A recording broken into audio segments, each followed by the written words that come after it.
احساس والا جو ہوتا ہے وہی حساس ہوتا ہے۔ ہمارے آج کل کے معاشرے کے اندر جو ہے وہ احساس نہ ہونے کے برابر ہے۔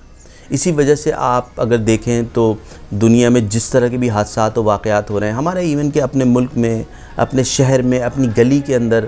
اپنے محلوں میں، آس پاس کے لوگوں میں احساس ختم ہوتا جا رہا ہے۔ لوگ دیکھتے ہوئے گزر جاتے ہیں، کوئی بھی واقعہ ہوا تو اس میں مدد کرنے کے بجائے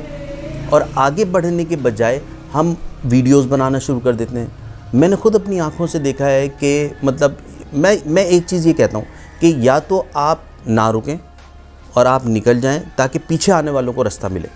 یہ جو لوگ کھڑے ہو جاتے ہیں اور جمگھٹا لگا لیتے ہیں اور صرف دیکھ رہے ہوتے ہیں، یا تو آپ مدد کیجئے لوگوں کی جا کے، اور اگر مدد نہیں کر رہے ہیں تو آپ صرف تماشائی بنے ہوئے ہیں۔ تو ہمیں اس چیز کے اوپر جو ہے نا بہت ہی زیادہ کنسرن ہے میرا کہ ہمارا جو معاشرہ ہے نا وہ احساس سے عاری ہوتا چلا جا رہا ہے۔ رسول اکرم صلی اللہ علیہ وسلم کے دور کا ایک واقعہ مجھے ایک جگہ نظر آیا، اور کیا ہی خوبصورت واقعہ، اور کیا اس کے اندر رسول اللہ کی جو حساسیت ہے،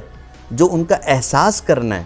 وہ سننے کے قابل ہے عرفان بھائی۔ اور وہ کیا ہے کہ ایک شخص جو ہے اس کا بچہ گم ہو جاتا ہے، اور وہ آپ صلی اللہ علیہ وسلم کے پاس آیا اور اس نے دعا کی درخواست کی کہ آپ دعا فرمائیں کہ میرا بچہ مل جائے۔ ایک یا دو دن گزرے یا شاید ایک دن، تو اس کو خبر آئی مدینے میں ایک جگہ تھی جہاں پہ ان بچوں کو رکھا جاتا تھا۔ اچھا، اس میں ایک تو وہ بچے بھی ہوتے تھے جو لاپتہ ہو جاتے تھے، اور دوسرے وہ بچے بھی ہوتے تھے جن کے والدین نہیں ہوتے تھے،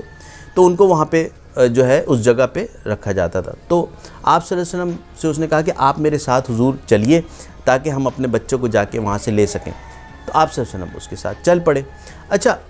یہاں پہ ایک چیز بڑی امپورٹنٹ ہے دیکھنے کی کہ رسول اکرم صلی اللہ علیہ وسلم کے پاس اس زمانے میں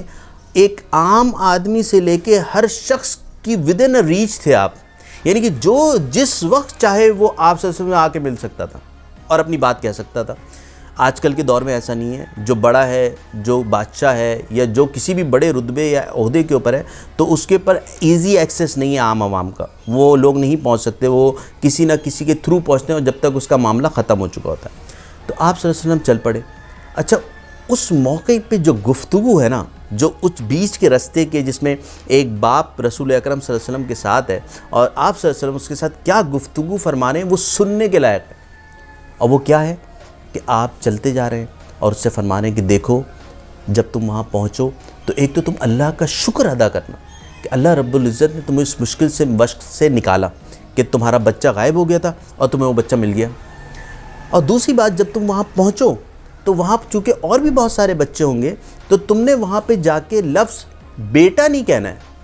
کیونکہ دا مومنٹ تم بیٹا کہو گے تو وہ سارے تمہاری طرف متوجہ ہو جائیں گے جن کے باپ نہیں ہیں، اور جب وہ دیکھیں گے کہ جو آواز آئی ہے بیٹے کی، یہ میرے باپ کی طرف سے تو نہیں آئی ہے، تو ان کا دل کیسا ہوگا؟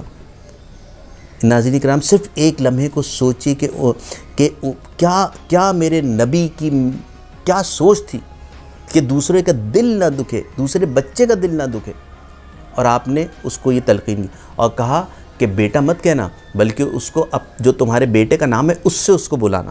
تاکہ صرف تمہارا بیٹا متوجہ ہو۔ تو کہنے کا مقصد یہ ہے کہ آج ہم اس احساس کی، اس حساسیت کی کہاں تک ہم لاج رکھتے ہیں؟